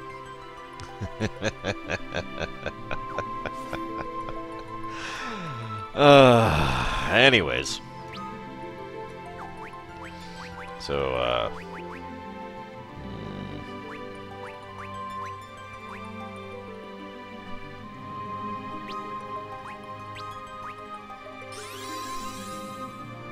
How to Scare Viewers 101. Kingdom Hearts 2, Atlantica. Seriously, it's horrifying.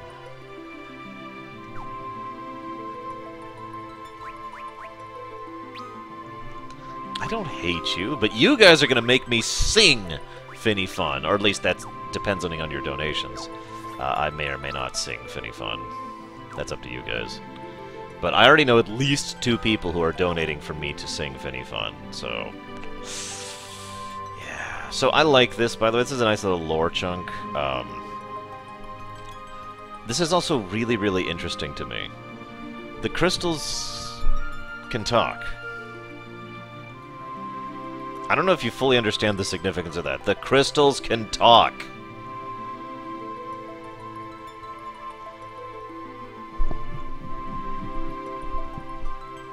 Yeah, I do, Samurai. I'm gonna do it anyways, just to torture everyone. Starting with me.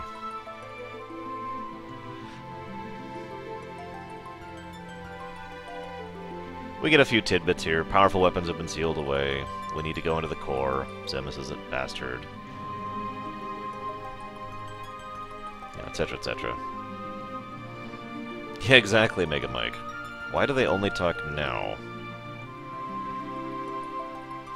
Also, the implication here, and I like this because it again emphasizes that we're basically losing the entire time through this game, is the fact that Zemus is basically free as of now. He is so powerful that he is, for all intents and purposes, completely unleashed, other than the fact that the crystals are actively keeping him kept within. If it wasn't for the crystals here, actively pouring all of the energy of all 8 crystals in, Zemus would be free. Think about that for a moment. Think about the kind of power that Zemus has to have to be able to push back against 8 crystals simultaneously. Personally, I think the crystals are a good example of Magitech. Basically, semi-sentient, droids for all intents and purposes as far as that. But whatever.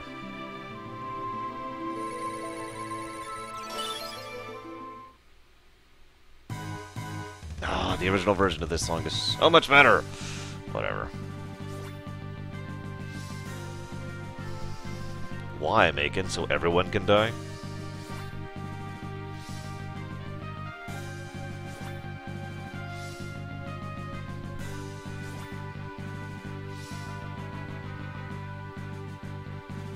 So another really cool thing is, as we go deeper in, Zemus actually tries to mind control Kain again. And fails.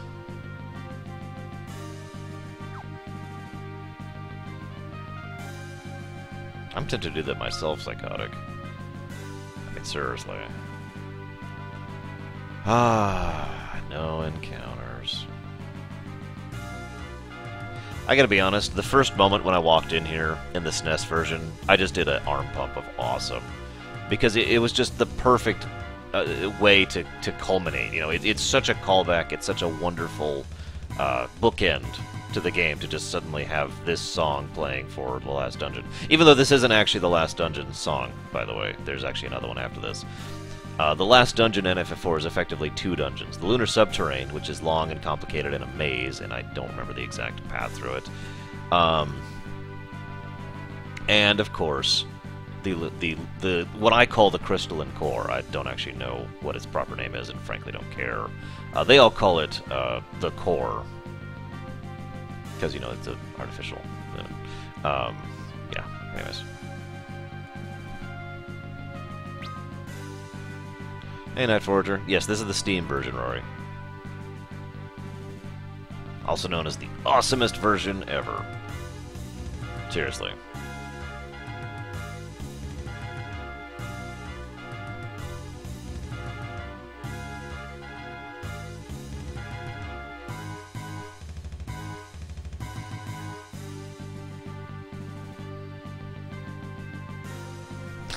Eventually I'll get up here. Kinda wish I had sea passages on in this game, but you know what, whatever. There's a lot of hidden passages here.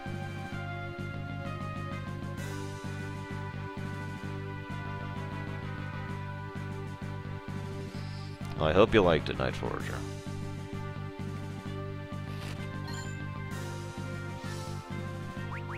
Also, you get tons of gear in here. Like, just tons and tons. Practically an entire new suit for several characters, including Kane. And Cecil. You get all the crystal gear in here. You get the dragon gear in here. You get 2 ribbons for Rydia and Rosa.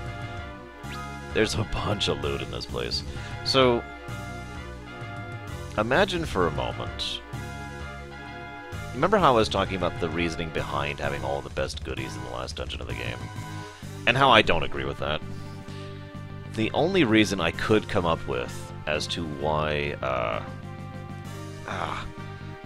it is that you could have that philosophy and still have it make sense is if you make the last dungeon itself, like basically you put the goodies more or less at the beginning of the last dungeon. If you don't understand what I mean by that, most of the goodies in the Lunar Subterrane and the Crystalline Core are at the end of the dungeon. You have to go all the way through it and do this massive backtracking path of doom to get Ragnarok, to just use one example of that. So put it more towards the beginning of the dungeon so you have the best goodies for the last dungeon of the game, and if there's any optional stuff you can go do, you can just walk into the last dungeon, get the best gear, and then go do it that way. I still don't think that's like the ideal way of doing that, but it is at least a way of doing that, you know what I mean? It is at least better than just, hey, and by the way, there's lots of great gear in here that you'll never get to use properly, because the last boss isn't actually all that tough, and so you get to enjoy it for a few minutes, you know? And yeah, FF12's last dungeon, let's be honest with ourselves, FF12's last dungeon was the lighthouse. It's just, yeah, let's just make that clear. Oh, thank you, whoever got rid of that. I was actually getting ready to do it. Fun fact, I didn't know for the longest time that crystal gear, the gear that Cecil can wear, actually has status effect immunity on it. Which is funny because, you know, it's actually really, really useful for that fact. It's just, you know, there were no tooltips in the SNES version, so you had no idea what gear did, you know?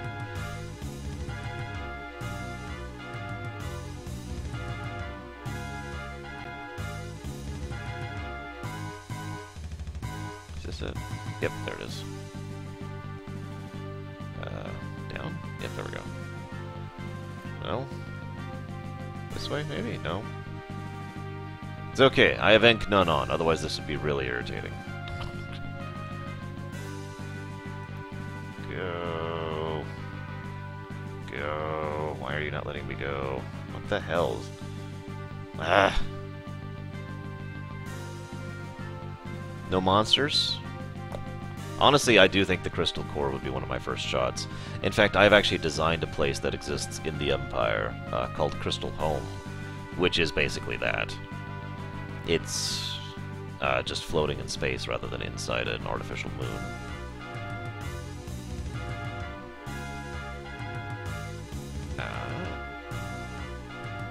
No? Okay, whatever, I give up. Who needs lore, or gear? You do not, Alivus, or Alivus. You get to... There's a few things that carry forward in New Game Plus. Onion gear carries forward in New Game Plus. Tails carry forward in New Game Plus.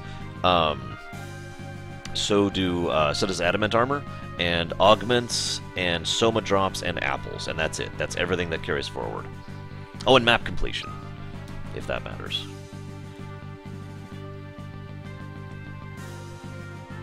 We do not talk about the Grey Crystal. Ever. Yes, I know, Lurker.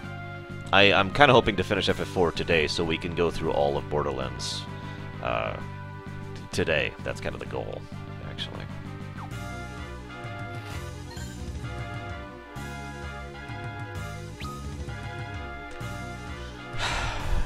I would love to give positives to the sound for this section, but I can't.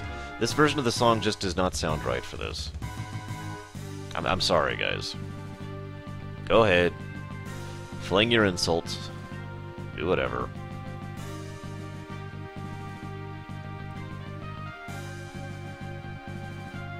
But yeah, in all honesty, Crystal Core would probably be my first pick. I would also be tempted by the world of, or the Crystal Memory from Final Fantasy IX. Yes, I have a thing for crystals. What do you want from me? Trying to think of other last dungeons I wouldn't mind living in. Right, this way.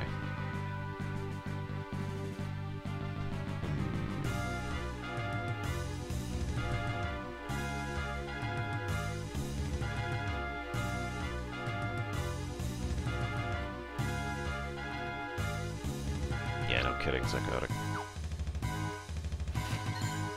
We do not talk about Dragon Tower. Ever.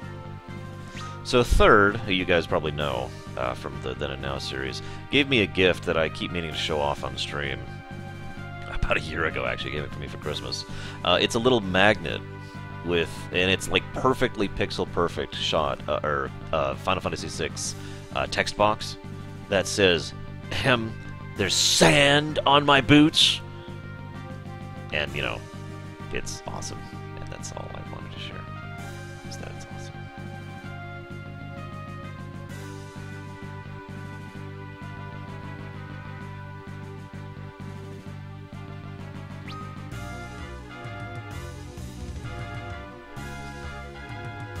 Yeah, it's an awesome magnet. It is on my fridge as we speak. Uh-oh. Sneeze attack!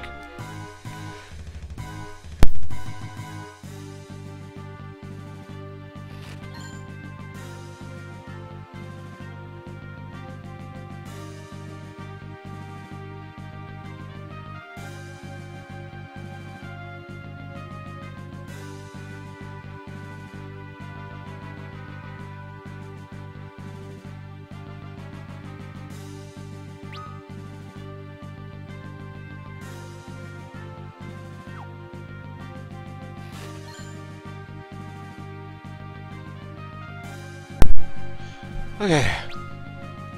I'm back.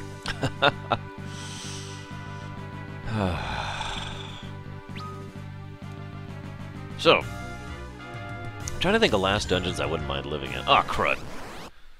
It's an actual encounter. Oh god, it's with a...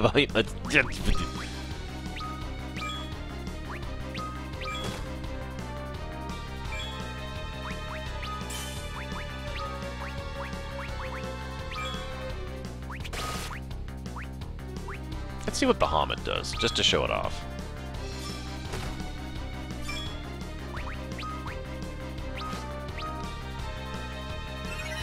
Yeah, I saw that, Mega Mike, and then I rolled my eyes.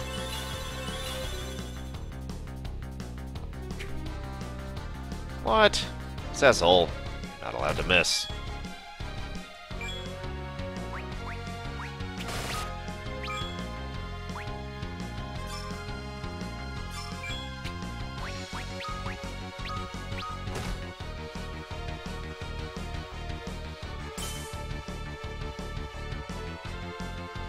Bahamut.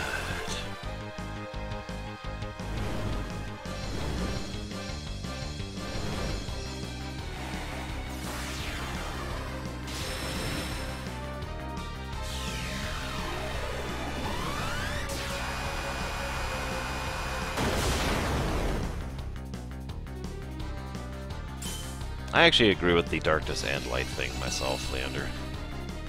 But I am a weirdo. Let's see if we can beat a behemoth on auto battle. Just because I'm curious. Probably not.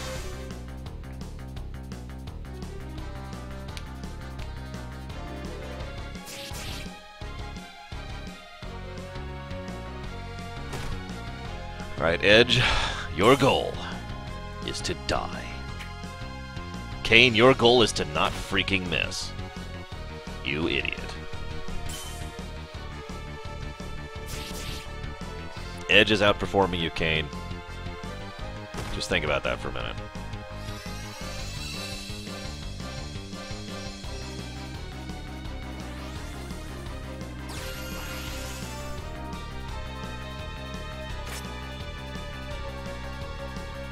So what I'm doing here is actually really, really screwed up, strategy-wise. I have super hasted and auto-attack, which means he's going to counterattack a lot. In fact, he'll counterattack faster than I can heal. That's okay, because we killed him.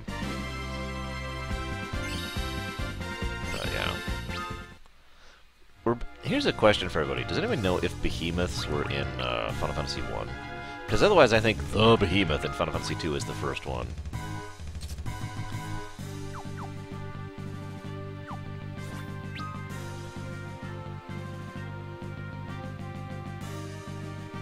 When there just being a behemoth was a big deal.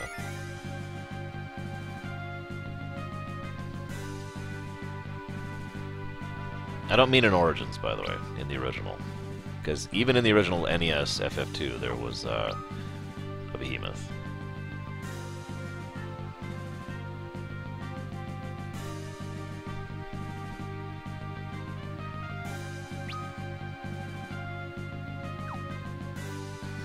God, this dungeon is awesome with no encounters.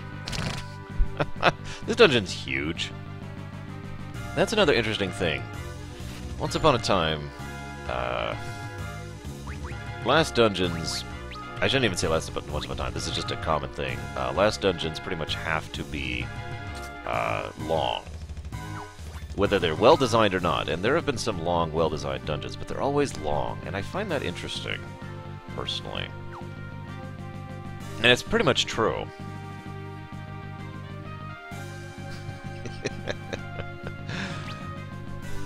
I actually, when I was first playing this on the DS, my first playthrough on the DS, I made it a goal to defeat Zeromus on auto battle. I succeeded, by the way. Ah, yes. So this formation here is basically the best exp in the game. It's actually, you have to do a specific setup for it, but yeah, if you want to hit 99, these are the guys to do it off of.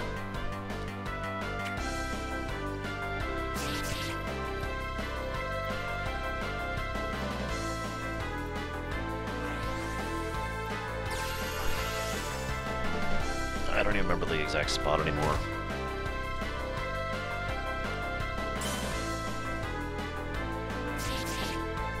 Oh, excuse me. Whew.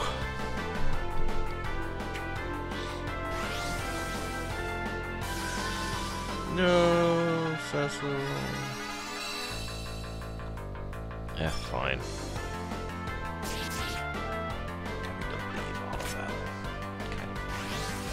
Ridiculous. Edge, your goal is to not be worthless. You have failed me, Edge! For the last time.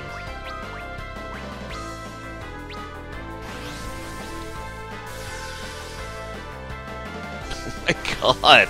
No! Stop dual casting Ice Storm! Okay. Can we run? You know what, I'm not even gonna check. Yeah, just whatever. Just go, Kane. Just die. Get it over with.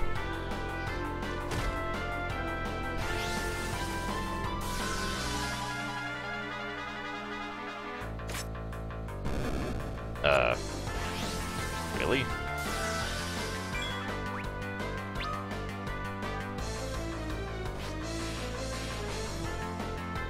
You'll have to wait a bit, Sean. And the dragon's like,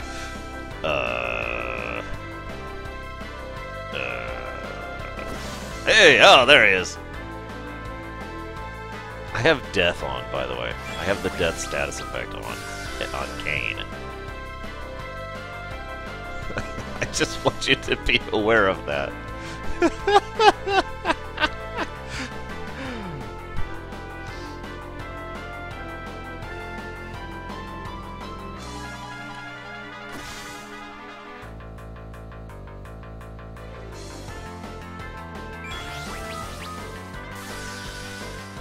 Back in the air, Kane.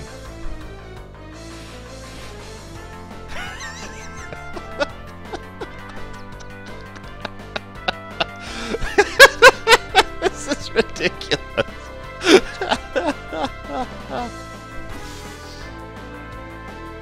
Yeah, his neck does not look very mobile there. Quick, back in the air! Quick! Quick! This is basically it. This is the last jump we got. After this, we're dead. No! Oh, almost dropped the controller there. Whew. Everyone else is like, just lay there. Maybe the dragon won't realize. Miss! Oh, come on! What the hell is that? You missed! You freaking missed! You are so worthless, Kane! How do you miss a jump? How do you miss a jump? You are terrible and awful. I hate you! He freaking missed! Really? Really?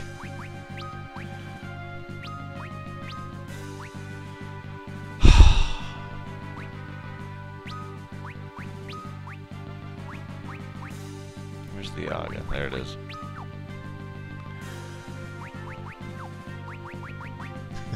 Kane is now less useful than Edge.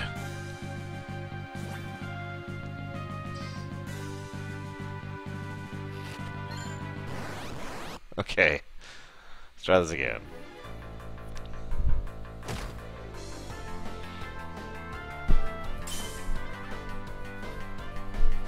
At some point, yes, next level games.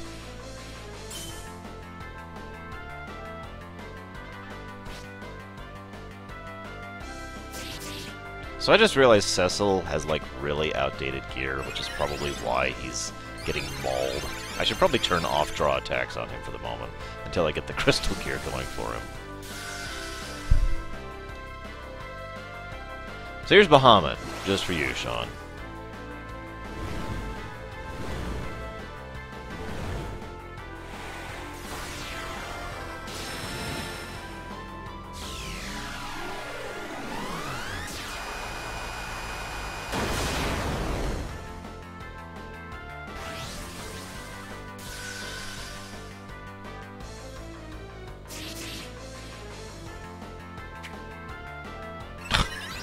Cecil, please stop missing.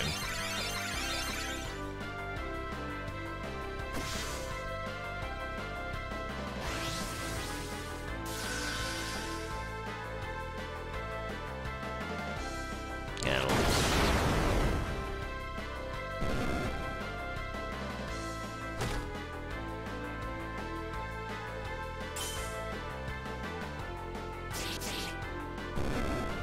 Okay.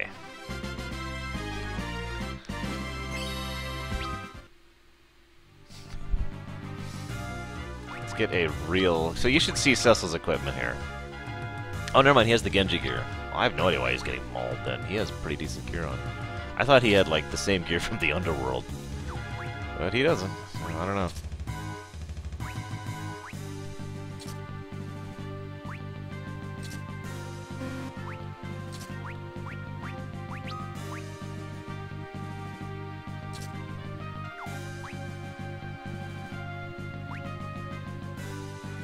he was too tied to his brethren.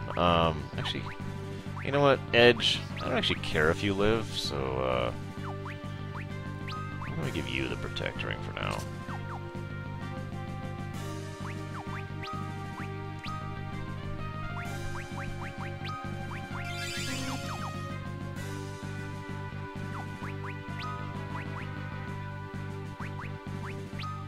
Alright, let's have you do something other than that.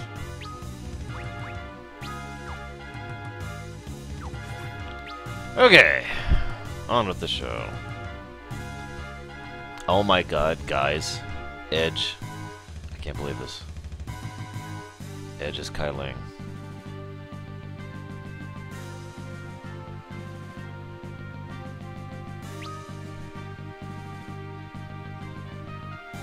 No, Next Level Games, the website that handles